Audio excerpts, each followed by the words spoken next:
Hey everyone, John Henry here from School of Trade, and today we're going to be taking a look at the opening range. Now, the opening range can vary from market to market.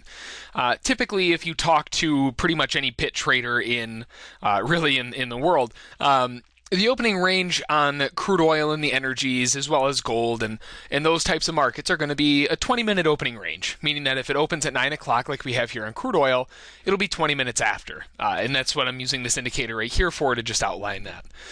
Now, if you're looking at the E-minis like the S&P 500 or the mini Dow, those are usually going to be about 30 minutes. Those usually want a little bit more time involved in there. So we'll be looking at crude oil in this example, and this is just a 5-minute chart using the NYMEX time. So this opens right at 9 o'clock, and we've got an indicator on here that we have at School of Trade that plots this opening range on here for us, and we just specify the time that we want. So taking a look at the opening ranges, there's a lot of different ways you can use them. First of all, when you're looking at the opening range, the one big thing to concern yourself with is if you're trading on the inside of the opening range, you're essentially looking at a range that isn't expanding. It's not making new highs, it's not making new lows, it's not really going anywhere.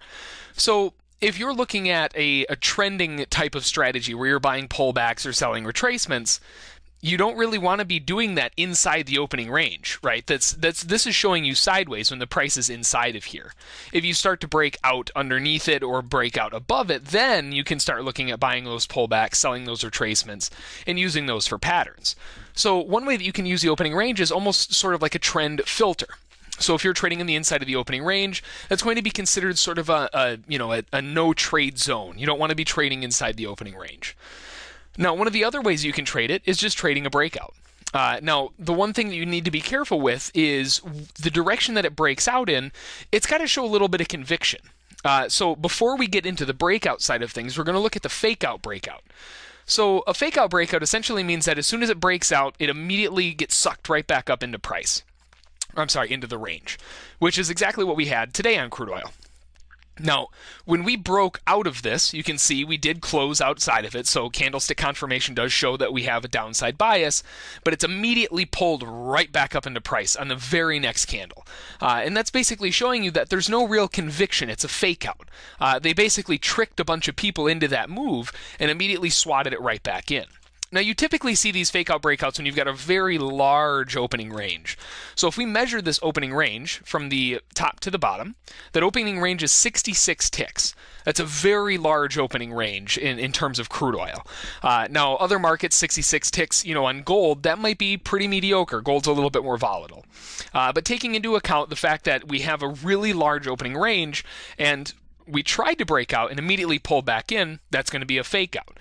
Now, what that means is that since we broke out underneath it and we broke back in and price was basically sucked back in, then we're going to be looking to buy this market up to retest the top of the range where we'll most likely see another fake out breakout. Now, in this case, we never made it up there, but that's one thing you have to be careful of is those fake out breakouts. There's a ton of orders that are floating around these highs and around these lows because they act as support and resistance. Really, really common support and resistance area. So fake outs are very, very common at these highs and lows. Now, looking at the breakout side of things, if you do get some conviction, meaning that you get a strong break out of it, typically you'll stay above the opening range or you'll get a strong move outside of it. Now, as an example right here, we had a fake out. Wicked outside of it, closed back in. Then we tried it again. Wicked, closed back down. Finally pushed a little bit up, closed right back down again. You can see this acts as a ton of resistance. Now, just as we've talked about before, when resistance gets broken, what happens? Well, resistance turns into support. So if you break above that area with some conviction, meaning that we get a nice push outside of it, you can see when we finally broke, we actually broke pretty high, 20 ticks or so above. Then we got to pull back down, didn't quite touch it, got a nice solid move higher, and we came back down, we bounced off of it. Resistance turned into support. Once we finally broke back underneath it, turns back into resistance, and then it just goes to the end of the day and gets choppy. So those are the three primary ways that you can use for the breakouts, whether it's going to be using it as sort of a filter for a no trade zone, if you're going to be using it to trade breakouts, or the most common one, you're going to be using it to trade fake out breakouts. So that's going to be the opening range. If you have any questions about it, feel free to send an email to School of Trade, and don't forget to check out our trial at schooloftrade.com. Have a good one.